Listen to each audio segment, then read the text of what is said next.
Barchangizga salom bolalar, sizlar bilan Desxusan YouTube kanali. Bugungi videoda biz sizlar bilan 2025-yilning aprel oyida chiqish kutilayotgan o'yinlar haqida gaplashib o'tamiz.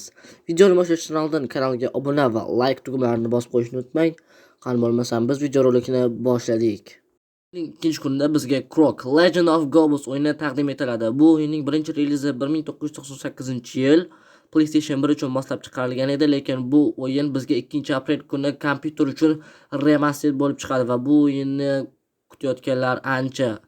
Va bu o'yinning janriga keladigan bo'lsak, arkada, ertak janrida bo'ladi. Bu o'yinni biz Lara Croftning 1998-yilgi o'yini bilan bemalol taqqoslay olamiz, Adventure, va bu o'yin bizga remaster bo'lib kompyuter uchun keladi. Va buni biz menimcha Steam platformasidan ham yuklab olishimiz mumkin, bo'lmasa torrentda.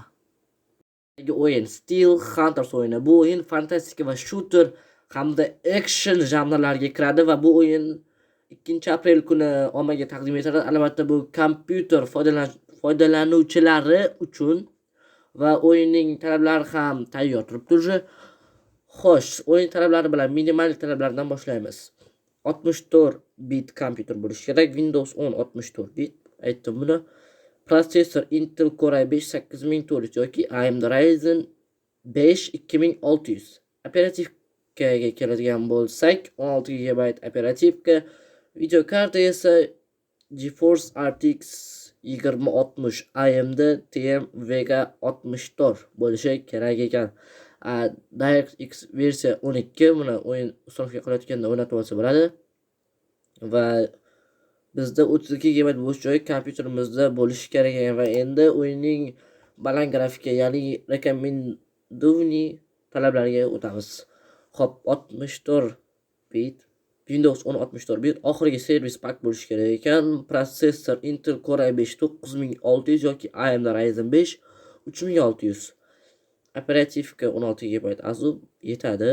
Xo'sh, video karta keladigan bo'lsak, GeForce RTX 3060 AMD Radeon RX 5600 XT. Video karta haqida fikrim, bu GTA 6 ning eng past grafikada o'ynash uchun, o'rtacha grafikada o'ynash uchun va navbatdagi video karta, lekin bu o'yinda biz eng baland grafikada o'ynash uchun RTX 3060 yetar ekan. DirectX 12 versiya va diskda 32 GB. Bu o'yin Windows va biz PlayStation hamda o'ringa o'tamiz. Series X ga ham taqdim etilar ekan. Xo'sh, bu o'yin 10-aprel kuni bizga taqdim etilar ekan va o'yinning talablari ham yozib qo'yilgan ekan. Xo'sh, minimal talablarga keladigan bo'lsak, 64 bit. Xo'sh, Windows 10 yaxshi, protsessor Tor Core, CPU what? Xo'p, 5 GHz yoki AMD Ryzen 5 yoki Intel Core i3 yoki Intel Core i5. Lekin Tor Core deyini tushunmadim. Operativka 8, video karta 4 GB bo'lishi kerak ekan. AMD Radeon RX 470 yoki GTX 970. Yaxshi o'yin ekan. Kuchsiz kompyuterlarni ko'tarar ekan. Xo'p, Direct versiya 12, diskda 75 GB bo'sh joy bo'lishi shart. Xo'sh.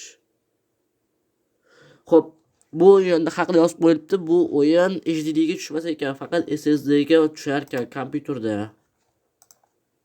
Yaxshi. Xo'p, endi o'yinning baland grafikali talablari, rekomendovaniya talablari. 64 bit, Windows 10, protsessor 6 yoki 8 korli protsessor, bo'ldi, endi tushundim.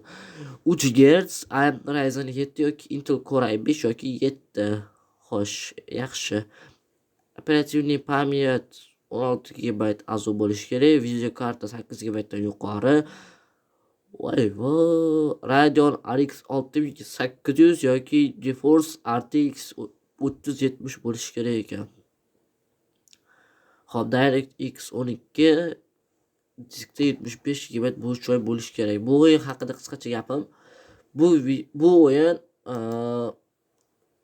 uchinchi shaxsli bo'lar ekan. Uchinchi shaxs ko'z bilan ko'riladi. Misol uchun o'zingiz ko'z bilan ko'rasiz, misol uchun PUBG'dek emas. Xullas shunaqa. Bu o'yin ko'proq Valorantga o'xshayapti. Fantastichni videoda rasmini ham qoldiraman. Bugungi video shulardan iborat edi. Keyingi videolarda ko'rishguncha xayr, sog' salomat bo'ling.